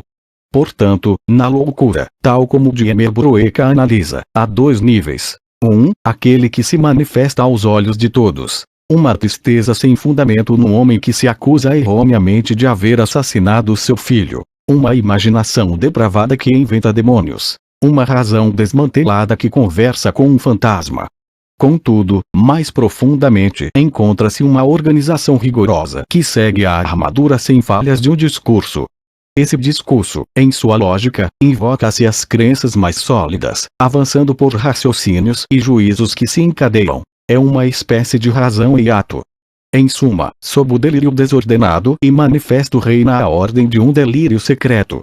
Neste segundo delírio, que é, num certo sentido, pura razão, razão libertada de todos os ouropéis exteriores da demência, colhe-se a paradoxal verdade da loucura. E isto num duplo sentido, uma vez que aí se encontra tanto aquilo que faz com que a loucura seja verdadeira, lógica e irrecusável, discurso perfeitamente organizado, encadeamento sem falhas na transparência de uma linguagem virtual, e o que a faz ser verdadeiramente loucura, sua natureza própria, o estilo rigorosamente particular de todas as suas manifestações e a estrutura interna do delírio. Contudo, mais profundamente ainda, essa linguagem delirante é a verdade última da loucura na medida em que é sua forma organizadora, o princípio determinante de todas as suas manifestações, quer sejam as do corpo ou as da alma. Pois se um melancólico de Diemer Brueck conversa com seu demônio, é porque sua imagem foi profundamente gravada pelo movimento dos espíritos na matéria sempre dúctil do cérebro. Mas, por sua vez, esta figura orgânica é apenas o reverso de uma preocupação que obsedou o espírito do doente. Ela é como que a sedimentação, no corpo, de um discurso indefinidamente repetido a respeito do castigo que Deus deve reservar aos pecadores culpados de homicídio. O corpo e os traços por ele ocultados, a alma e as imagens que ela percebe não passam, neste caso, de relais na sintaxe da linguagem delirante. E receando que nos censurem por fazer toda esta análise e repousar sobre uma única observação de um único autor, observação privilegiada, pois se trata de delírio melancólico, procuraremos uma confirmação desse papel fundamental do discurso na concepção clássica da loucura noutro autor, noutra época e a respeito de uma doença bem diferente. Trata-se de um caso de ninfomania observado por Bienville. A imaginação de uma moça, Julie, havia sido inflamada por leituras precoces e alimentadas pelos propósitos de uma criada iniciada nos segredos de Vênus, virtuosa e inês aos olhos da mãe, mas estimada e voluptuosa intendente dos prazeres da filha. No entanto, contra esses desejos para ela novos, Julie luta com todas as impressões que recebeu no decorrer de sua educação. A linguagem sedutora dos romances ela opõe às lições recebidas da religião e da virtude, e seja qual for a vivacidade de sua imaginação, ela não mergulha na doença enquanto tem forças para opor a si mesma a este raciocínio. Não é nem permitido nem honesto obedecer a uma paixão tão vergonhosa assim. 58. Mas os discursos culpáveis, as leituras perigosas se multiplicam. A todo momento, estes tornam mais acentuada a agitação das fibras que se enfraquecem. E assim aos poucos desaparece a linguagem fundamental com a qual havia resistido até então. Somente a natureza havia falado até então, mas logo a ilusão, a quimera e a extravagância representaram seu papel. Ela teve enfim a força infeliz de aprovar, em si mesma, esta horrível máxima: nada é tão belo ou tão suave quanto obedecer aos desejos amorosos. Este discurso fundamental abre as portas da loucura. A imaginação se liberta, os apetites não deixam de crescer, as fibras atingem o último grau da irritação. O delírio, sob sua forma lapidar do princípio moral, conduz diretamente a convulsões que podem pôr em perigo a própria vida. Ao final desse último ciclo que começara com a liberdade do fantasma e que se encerra agora com o rigor da linguagem delirante, podemos concluir: 1. Na loucura clássica, há duas formas de delírio.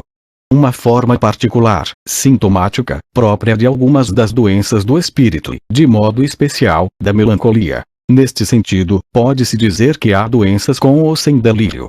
Em todos os casos, esse delírio é sempre manifesto, faz parte integrante dos signos da loucura, é imanente à sua verdade e desta constituem apenas um setor. Mas há outro delírio que nem sempre aparece, que não é formulado pelo próprio doente no curso de sua doença, mas que não pode deixar de existir aos olhos daquele que, procurando a doença a partir de suas origens, tenta formular seu enigma e sua verdade. 2. Esse delírio implícito existe em todas as alterações do espírito, mesmo lá onde menos se espera. Ali onde tudo o que se tem são gestos silenciosos, violências sem palavras, comportamentos estranhos, não há dúvida, para o pensamento clássico, que o delírio existe continuamente, subjacente, ligando cada um desses signos particulares à essência geral da loucura. O Dicte de Nair de James convida a considerar expressamente como delirantes os doentes que pecam por falta ou por excesso em algumas das ações voluntárias, de uma maneira contrária à razão e à decência, como, por exemplo, quando a mão é usada para arrancar flocos de lã ou numa ação semelhante à que serve para apanhar moscas. Ou quando um doente age de modo contrário a seus hábitos e sem causa alguma, ou quando fala demais ou muito pouco, contrariamente ao normal. Quando diz coisas obscenas enquanto, sadio, é comedido e decente em sua fala, e quando profere palavras que não têm sequência, quando respira de modo mais suave do que o necessário, ou quando descobre suas partes naturais em presença dos que o cercam. Consideramos ainda como em estado de delírio aqueles cujo espírito está afetado por algum desarranjo nos órgãos dos sentidos ou que destes fazem um uso que não é o comum, por exemplo, quando um doente é privado de alguma ação voluntária ou age fora do tempo. 3. Assim entendido, o discurso abarca todo o domínio de extensão da loucura. A loucura, no sentido clássico, não designa tanto uma mudança determinada no espírito ou no corpo como a existência, sob as alterações do corpo e a estranheza da conduta e dos propósitos, de um discurso delirante. A definição mais simples e mais geral que se pode dar da loucura clássica é exatamente a de delírio. Esta palavra deriva de lira, sulco, de modo que delírio significa exatamente afastar-se do sulco, do caminho reto da razão. Não se deve estranhar, portanto, quando se vê os nosógrafos do século XVIII classificarem frequentemente a vertigem entre as loucuras, e, mais raramente, as convulsões histéricas. É que por trás destas é frequentemente impossível encontrar a unidade de um discurso, enquanto na vertigem se esboça a afirmação delirante de que o mundo está realmente girando. Esse delírio é a condição necessária e suficiente para que uma doença seja chamada de loucura. 4. A linguagem é a estrutura primeira e última da loucura. Ela é sua forma constituinte, é nela que repousam os ciclos nos quais ela enuncia sua natureza. O fato de a essência da loucura poder ser definida, enfim, na estrutura simples de um discurso não arremete a uma natureza puramente psicológica, mas lhe dá ascendência sobre a totalidade da alma e do corpo. Esse discurso é simultaneamente linguagem silenciosa que o espírito formula a si mesmo na verdade que lhe é própria e articulação visível nos movimentos do corpo. O paralelismo, a complementaridade, todas as formas de comunicação imediata que vimos se manifestar, na loucura, entre a alma e o corpo, dependem apenas dessa linguagem e de seus poderes.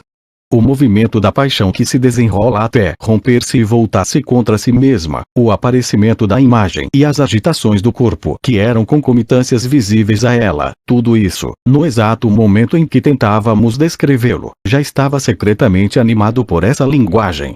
Se o determinismo da paixão se superou e se desenvolveu na fantasia da imagem, se a imagem, em troca, acarretou todo o mundo das crenças e dos desejos, é porque a linguagem delirante já estava presente, discurso que liberava a paixão de todos os seus limites, aderido com todo o peso constrangedor de sua afirmação à imagem que se libertava.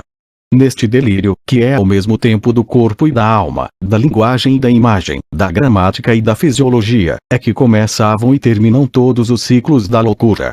Seu sentido rigoroso é que os organizava desde o início.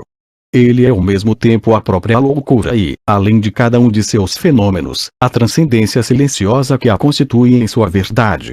Permanece uma última questão. Em nome do que pode essa linguagem fundamental ser considerada um delírio? Admitindo-se que ela seja a verdade da loucura, em que ela é uma verdadeira loucura e forma originária do insensato. Este discurso, que vimos em suas formas são fiéis às regras da razão, porque é nele que se instauram todos esses signos que vão denunciar, da maneira mais manifesta, a própria ausência da razão. Interrogação central, mas a qual a era clássica não formulou uma resposta direta. É de través que se deve afrontá-la, interrogando-se as experiências que se encontram na vizinhança imediata dessa linguagem essencial da loucura, isto é, o sonho e o erro. O caráter quase onírico da loucura é um dos temas constantes na Idade Clássica. Tema que herda sem dúvida uma tradição bastante arcaica, da qual do Laurens, ao final do século XVI, é ainda um testemunho. Para ele, melancolia e sonho teriam a mesma origem, e com relação à verdade teriam o mesmo valor. Há sonhos naturais que representam aquilo que, durante a vigília, passou pelos sentidos ou pelo entendimento, mas que é alterado pelo temperamento próprio do sujeito. Do mesmo modo, existe uma melancolia que tem origem apenas física na compleição do doente, e que modifica, para seu espírito, a importância, o valor e como que o matiz dos eventos reais. Mas existe também uma melancolia que permite predizer o futuro, falar numa língua desconhecida, ver seres normalmente invisíveis. Esta melancolia tem sua origem numa intervenção sobrenatural, a mesma que faz vir ao espírito de quem dorme os sonhos que antecipam o futuro, anunciam os eventos e fazem ver coisas estranhas. Mas, de fato, o século XVII apenas mantém essa tradição de semelhança entre sonho e loucura para melhor rompê-la e fazer com que surjam novas relações, mais essenciais. Relações onde sonho e loucura não são entendidos apenas em sua origem distante ou no valor imanente de signos, porém confrontados em seus fenômenos, em seu desenvolvimento, em sua própria natureza. Sonho e loucura surgem, então, como pertencendo à mesma substância. O mecanismo de ambos é um só. Isaías pode identificar na marcha do sono os movimentos que fazem surgir os sonhos, mas que poderiam também, na vigília, suscitar as loucuras. Nos primeiros momentos em que adormecemos, os vapores que então se elevam pelo corpo e sobem até a cabeça são múltiplos, turbulentos e espessos. São obscuros, a ponto de não provocarem, no cérebro, imagem alguma. Apenas agitam, em seu turbilhão desordenado, os nervos e os músculos. O mesmo acontece com os furiosos e os maníacos. Não há muitos fantasmas entre eles, nem falsas crenças, apenas algumas alucinações, mas uma viva agitação que não conseguem dominar.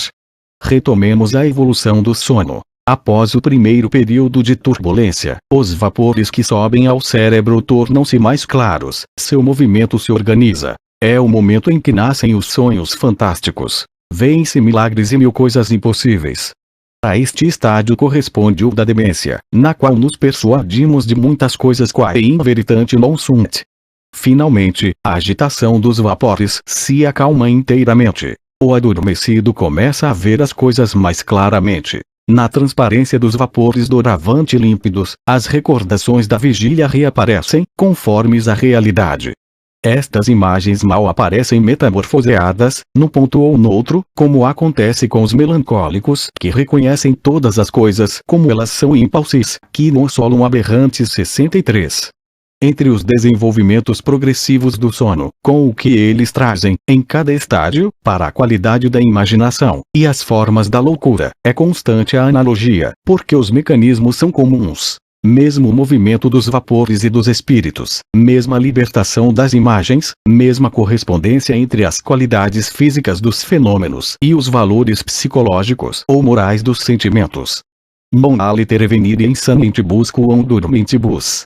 O importante, nesta análise de Zachias, é que a loucura não é comparada ao sonho em seus fenômenos positivos, mas antes a totalidade formada pelo sono e pelo sonho. Isto é um conjunto que compreende, além da imagem, o fantasma, as recordações ou as predições, o grande vazio do sono, a noite dos sentidos e toda essa negatividade que tira o homem da vigília e de suas verdades sensíveis. Enquanto a tradição comparava o delírio do louco à vivacidade das imagens oníricas, a era clássica assimila o delírio apenas ao conjunto indissociável da imagem e da noite do espírito sobre cujo fundo ela se liberta. E este conjunto, transportado para a claridade da vigília, constitui a loucura. É assim que se devem compreender as definições da loucura que retornam obstinadamente através da era clássica. O sonho, como figura complexa da imagem e do sono, está quase sempre presente. Seja de um modo negativo, a noção de vigília sendo a única a intervir na distinção entre os loucos e os adormecidos 65, seja de um modo positivo, sendo o delírio definido diretamente como uma modalidade do sonho, tendo a vigília por diferença específica. O delírio é o sonho das pessoas acordadas. A velha ideia antiga de que o sonho é uma forma transitória de loucura é invertida. Não é mais o sonho que empresta à alienação seus poderes inquietantes, mostrando com isso quanto é frágil ou limitada a razão. É a loucura que assume no sonho sua natureza primeira e revela, através desse parentesco, que é uma libertação da imagem na noite do real. O sonho engana, leva a confusões, é ilusório. Mas não é errado. E é sob esse aspecto que a loucura não se esgota na modalidade desperta do sonho, transbordando para o erro. É fato que no sonho a imaginação forja impossibilia et miracula, ou que ela reúne figuras verídicas e racionali modo. Mas, observa Zachias, nullus in is error est a se nulla consequeter insania 67. Haverá loucura quando as imagens, tão próximas do sonho, acrescentasse a afirmação ou a negação constitutiva do erro. É neste sentido que a enciclopédia propunha sua famosa definição da loucura. Afastar-se da razão com confiança e na firme convicção de que segue seus ditames, é a isso que, parece-me, se chama ser louco. O erro é, com o sonho, o outro elemento sempre presente na definição clássica da alienação. Nos séculos 17 e 18, o louco não é tanto vítima de uma ilusão, de uma alucinação de seus sentidos, ou de um movimento de seu espírito. Ele não é abusado, ele se engana. Se é fato que, de um lado, o espírito de louco é arrebatado pelo arbitrário onírico das imagens, de outro lado e ao mesmo tempo, ele se encerra a si mesmo no círculo de uma consciência errônea.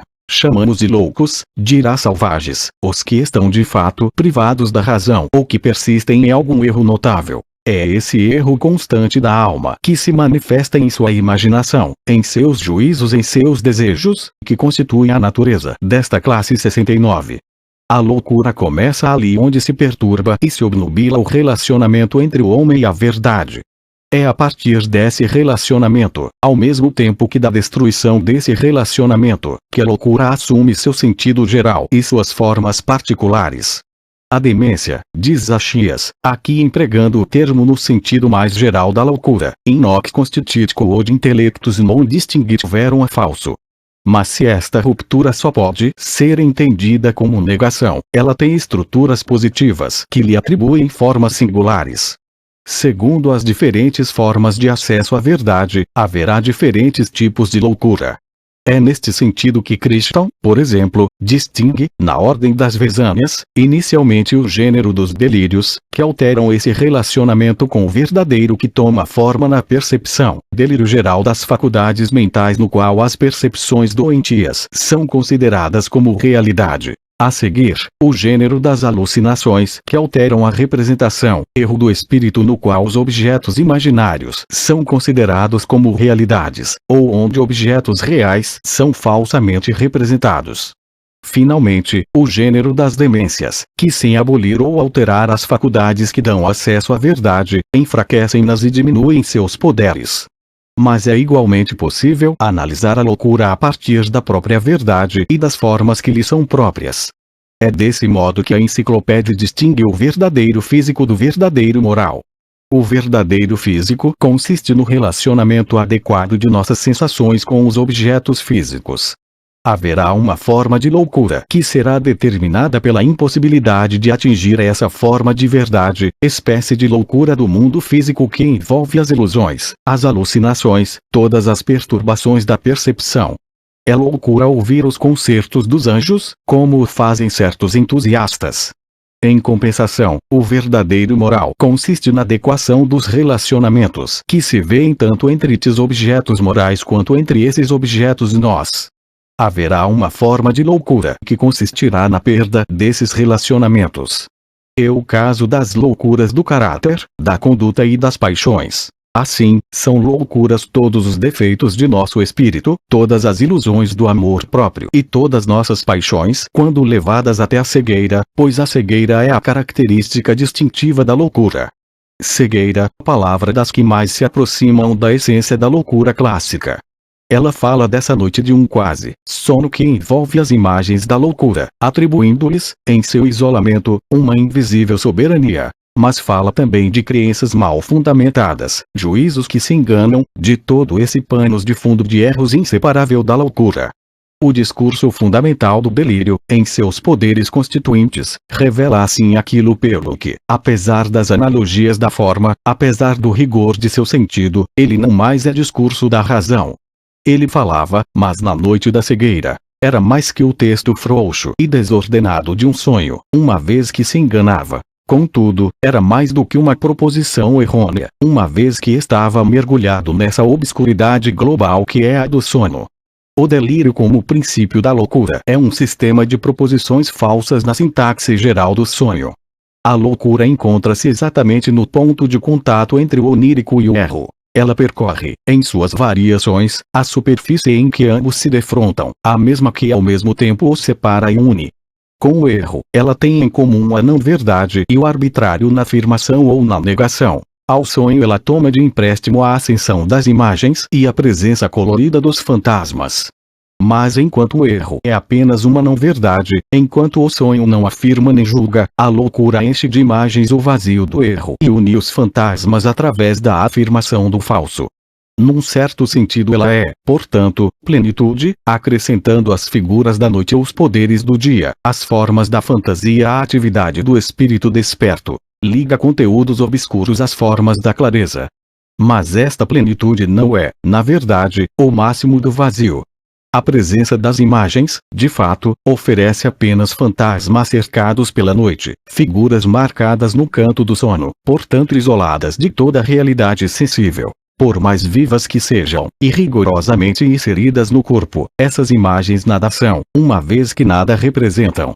Quanto ao juízo errôneo, este julga de um modo apenas aparente. Nada afirmando de verdadeiro ou de real, nada afirma em absoluto, e é considerado, em sua totalidade, o não ser do erro. Unindo a visão e a cegueira, a imagem e o juízo, o fantasma e a linguagem, o sono e a vigília, o dia e a noite, a loucura no fundo não é nada, pois liga neles o que tem de negativo. Mas esse nada tem por paradoxo a manifestação desse aspecto, fazendo explodir em signos, em falas, em gestos. Inextricável unidade da ordem e da desordem, do ser racional das coisas e desse nada da loucura. Pois a loucura, se nada é, só pode manifestar-se saindo de si mesma, aparecendo na ordem da razão, tornando-se assim o contrário de si mesma.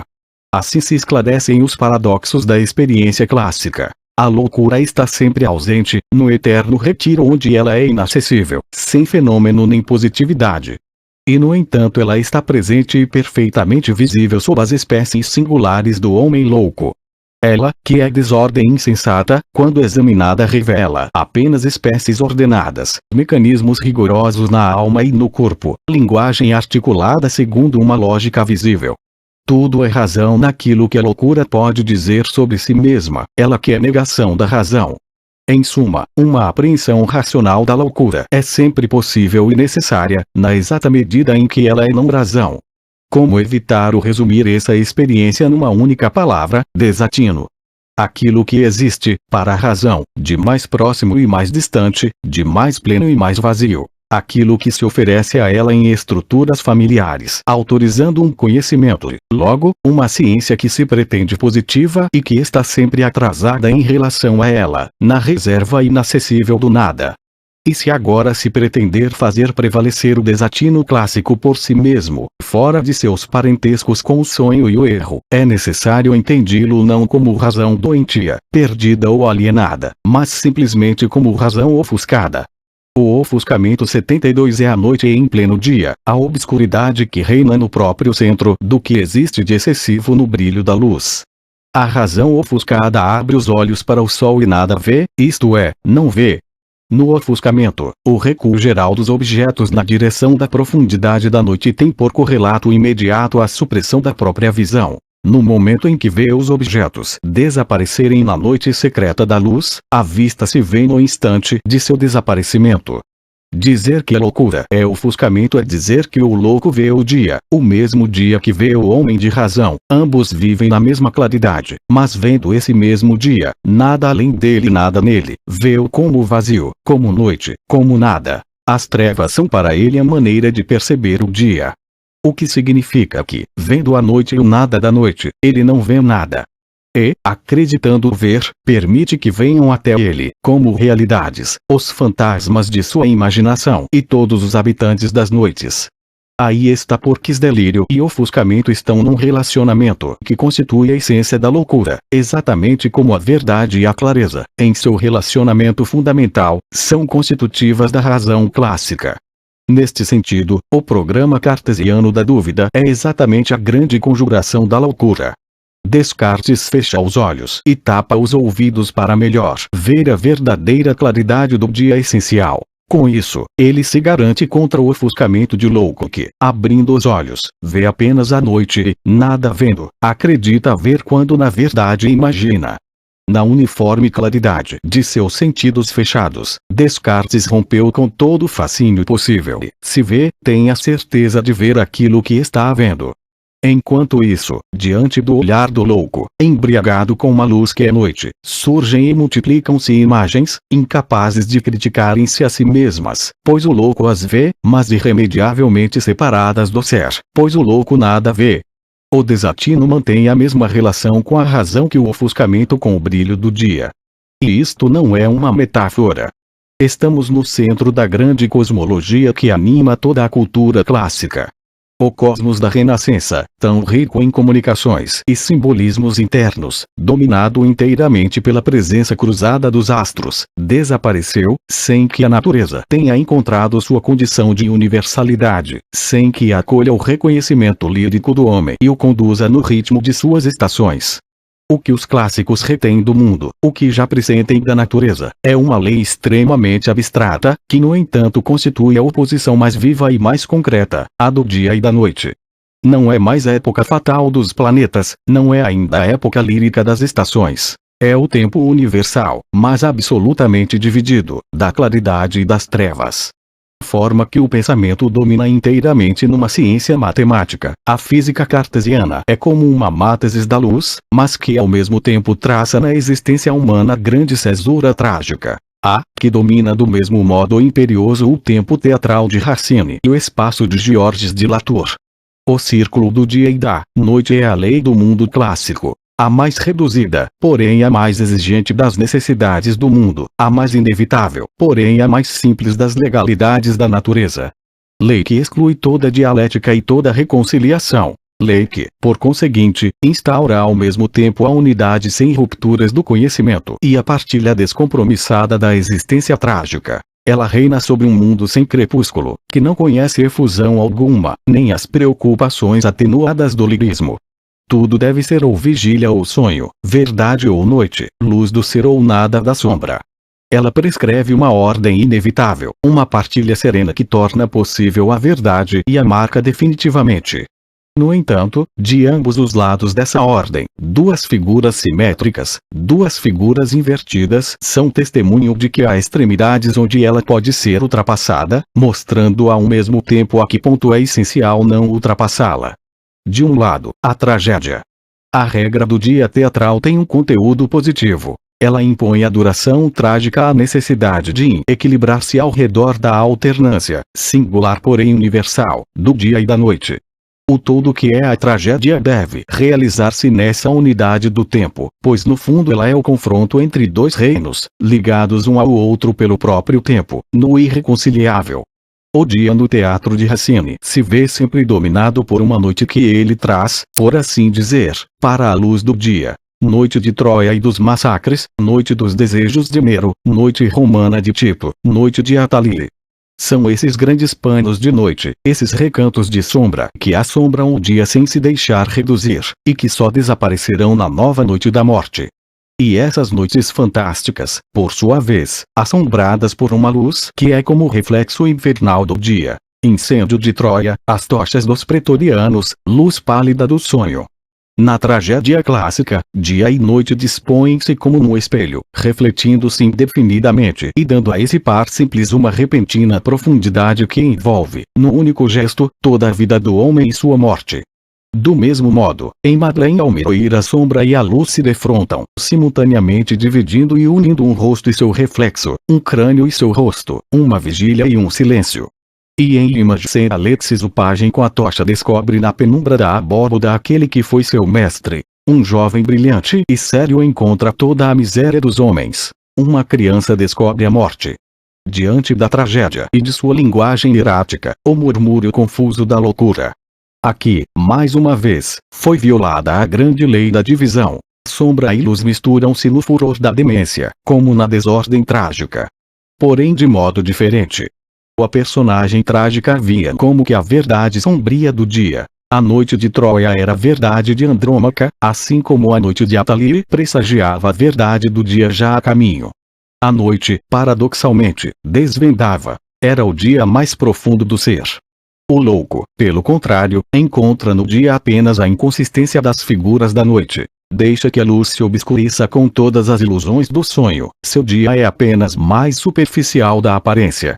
É nesta medida que o homem trágico está, mais que qualquer outro, comprometido no ser e é portador de sua verdade, uma vez que, como Fedra, desvenda sob o impiedoso sol todos os segredos da noite, enquanto o louco é inteiramente excluído do ser. E como poderia deixar de ser assim, ele que atribui o reflexo ilusório dos dias ao não ser da noite? Compreende-se que o herói trágico, diversamente da personagem barroca da época anterior, nunca pode ser um louco e que, inversamente, a loucura não possa trazer em si mesma esses valores da tragédia, que conhecemos segundo Nietzsche Artaud. Na era clássica, o homem tragédia e o homem loucura se defrontam sem diálogo possível, sem uma linguagem comum, pois um só sabe pronunciar as palavras decisivas do ser onde se encontram, por um breve instante, a verdade da luz e a profundidade da noite, enquanto o outro repete um murmúrio indiferente onde vem se anular as conversas do dia e a sombra mentirosa. A loucura designa o equinócio entre a vaidade dos fantasmas e o não ser dos juízos da claridade. E isto, que a arqueologia do saber nos pôde ensinar aos poucos, já nos tinha sido dito, numa simples fulguração trágica, nas últimas palavras de Andrômaca. É como se, no momento em que a loucura desaparece do ato trágico, no momento em que o homem trágico se separa por mais de 2 séculos do homem desatinado, nesse momento, se exigisse dela uma última figuração. A cortina que desce sobre a última cena de Andrômaca também cai sobre a última das grandes encarnações trágicas da loucura. Mas nesta presença no limiar de seu próprio desaparecimento, nesta loucura que começa a esquivar-se para sempre, enuncia-se aquilo que ela é e será durante toda a era clássica. Não é justamente no momento de seu desaparecimento que ela melhor pode proferir sua verdade de ausência, sua verdade que é a do dia nos limites da noite.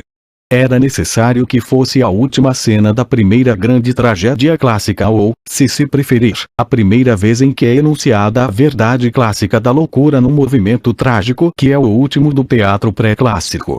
De todo modo, verdade instantânea, uma vez que seu aparecimento não pode ser mais que seu desaparecimento. Só se pôde ver o relâmpago quando a noite já vai avançada. Orestes, em seu furor, atravessa um tríplice círculo da noite. 3 figurações concêntricas do ofuscamento. O dia acaba de levantar-se no palácio de Pirro. A noite ainda está presente, marginando com sombras essa luz e indicando peremptoriamente seus limites.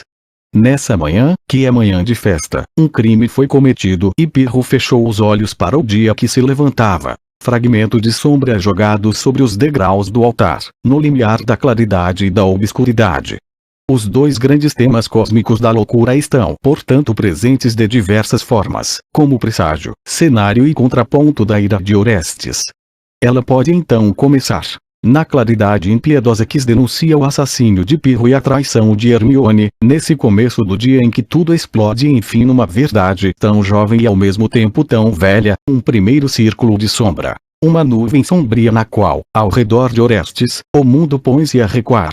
A verdade se esquiva nesse crepúsculo paradoxal, nessa tarde matinal em que a crueza do verdadeiro vai metamorfosear-se na raiva dos fantasmas. Mas que espessa noite de repente me envolve. É a noite vazia do erro, mas sobre o panos de fundo dessa primeira obscuridade, um brilho, um falso brilho vai aparecer. O das imagens. O pesadelo se levanta, não a clara luz da manhã, mas num brilho sombrio. Luz da tempestade e do assassínio. Deuses! Que rios de sangue correm à minha volta. E eis a dinastia do sonho. Nessa noite, os fantasmas se libertam. As Elíneas surgem e se impõem. Aquilo que as faz precárias torna-as também soberanas. Elas trunfam facilmente na solidão em que se sucedem. Nada as recusa. Imagens e linguagem se entrecruzam, em apóstrofes que são invocações, presenças afirmadas e repelidas. Mas todas estas imagens convergem para a noite, para uma segunda noite que é a do castigo, da vingança eterna, da morte no próprio interior da morte. As Elíneas são convocadas para essas sombras que são suas, seu lugar de nascimento e sua verdade, isto é, seu próprio nada. Vem levar-me para a noite eterna. É o momento em que se descobre que as imagens da loucura não passam de sonho e erro e se o infeliz, cego por elas, as invoca, é para melhor desaparecer com elas no aniquilamento para o qual estão destinadas. Portanto, uma segunda vez se atravessa um círculo da noite. Mas com isso não se é levado à realidade clara do mundo. Para além daquilo que se manifesta na loucura, chega-se ao delírio. A esta 74 seria preciso acrescentar Andrômaca, viúva e desposada, e novamente viúva, em sua roupa de luto e vestimento de festa, que acabam por confundir-se e dizer a mesma coisa. E o clarão de seu reinado na noite de sua escravidão. Estrutura essencial e constituinte que secretamente sustentara a loucura desde seus primeiros momentos. Este delírio tem um nome, Hermione, Hermione que ressurge não mais como uma visão alucinada, mas como verdade última da loucura. É significativo que Hermione intervenha neste exato momento dos furores. Não entre as Eumênidas, nem à frente delas para guiá-las, mas atrás delas e separada delas pela noite para a qual arrastaram Orestes e onde elas agora se dissipam. E que Hermione intervém como figura constituinte do delírio, como a verdade que reinava secretamente desde o começo e da qual as Eumênidas eram apenas, no fundo, as servas. Estamos aqui no oposto da tragédia grega, onde as Elíneas eram destino final e verdade que, desde a noite dos tempos, haviam espiado o herói. A paixão deste era apenas o instrumento delas. Aqui, as Eumênidas são apenas figuras a serviço do delírio, verdade primeira e última que já se desenhava na paixão e que agora se afirma em sua nudez. Esta verdade impera sozinha, pondo de lado as imagens. Mas não, retirem-se, deixem Hermione agir.